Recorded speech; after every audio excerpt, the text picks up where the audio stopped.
All praises to Yahweh, Bahashem, Yahweh Shah. Let's get into this lesson. Breaking news, we are fucked. They just fucking fuck! Following yesterday's debacle where the Senate shot down the National Defense Authorization Act, which was the whole let's group the Israeli and United States militaries together, there were 50 people who voted yes and 46 or so that voted no. So shout out to those 46 people, they're awesome.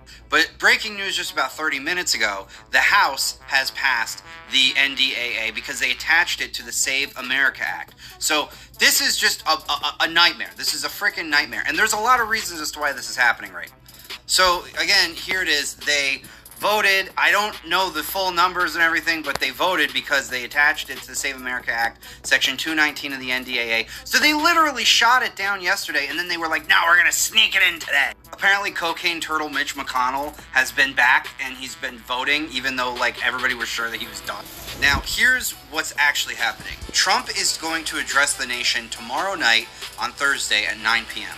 He's also apparently releasing some kind of huge investigation from Fulton County, Georgia, that had to do with voter fraud from like the 2020 election. Now, I am not even gonna, this is for entertainment purposes only, and I'm angry. There were 215 Republicans who said yay, 208 Democrats that said nay.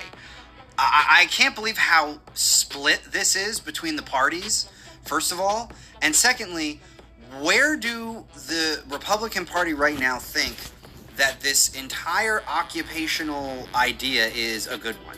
This has to be the dumbest legislation that we've ever passed. This isn't just some kind of simple sweep it under the rug. Oh yeah, we're just going to throw money together and we're just going to give each other some military secrets. This is a merge of the Pentagon with the Israeli military. And keep in mind, it was only about a month or two ago that the Pentagon came out and said, yeah, we're starting to think that the Israelis might actually be one of our top priorities as far as people who might not like us as much. Here are the 50 people who said yay to this decision yesterday, which got shot down.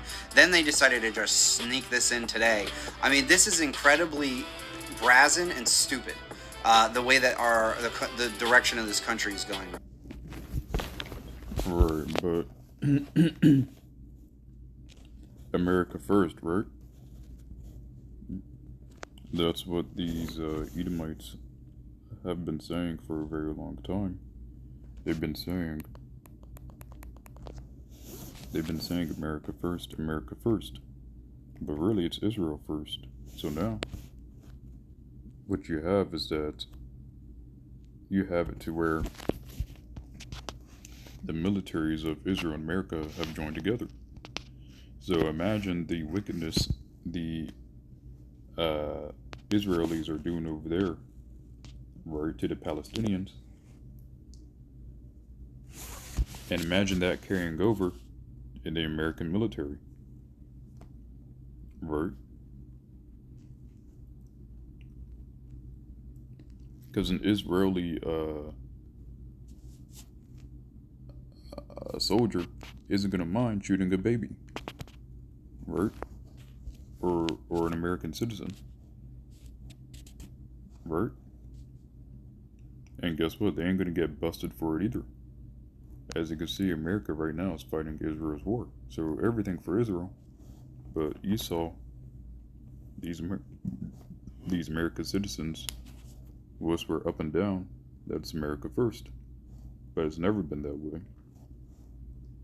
America has always been ruled by evil cultists, Freemasons,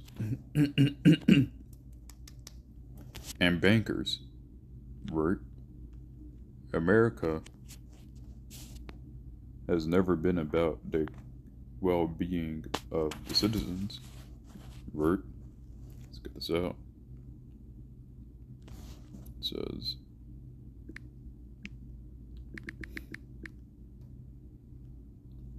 let's see, petroleum reserve running low.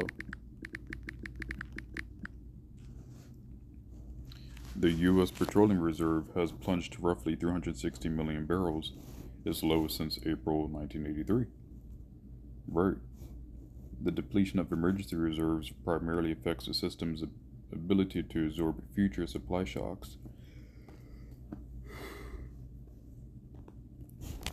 Right? And remember, this is all because America decided to step a foot for Israel. Right? Now, what does it mean if the petroleum reserve, right, runs out?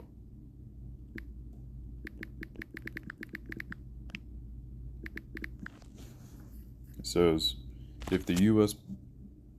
Strategic Petroleum Reserve runs out, the nation loses its emergency buffer against major global energy crisis. Without it, sudden oil supply shocks due to geopolitical conflicts like the war in Iran could cause gasoline and fuel prices to skyrocket without a safety net, right?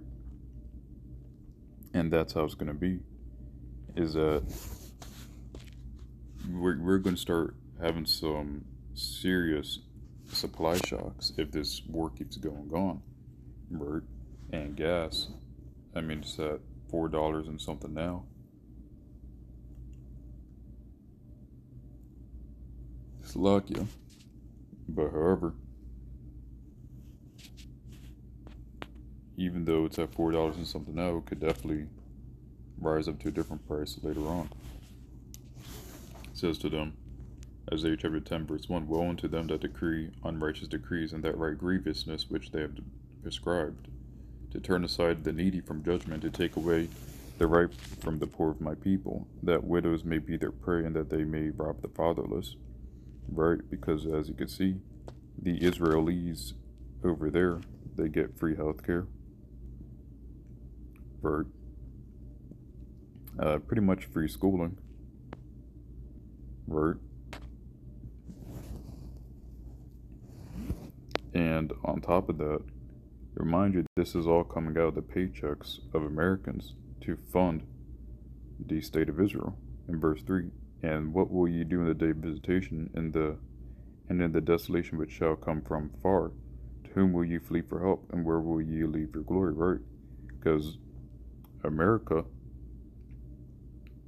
isn't going to have help from any of these nations, because now these nations are turning on America, and Israel, right, is going to be by itself, because once America goes down, Israel will go down along with it too.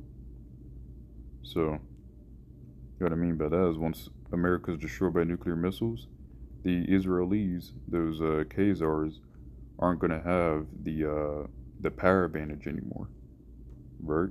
And the Yahweh Shai is going to close out the system for good. So if this lesson is edifying to the hopeful elect and the elect, all praises to Yahweh Bahashem Yahweh Shai, and Shalom.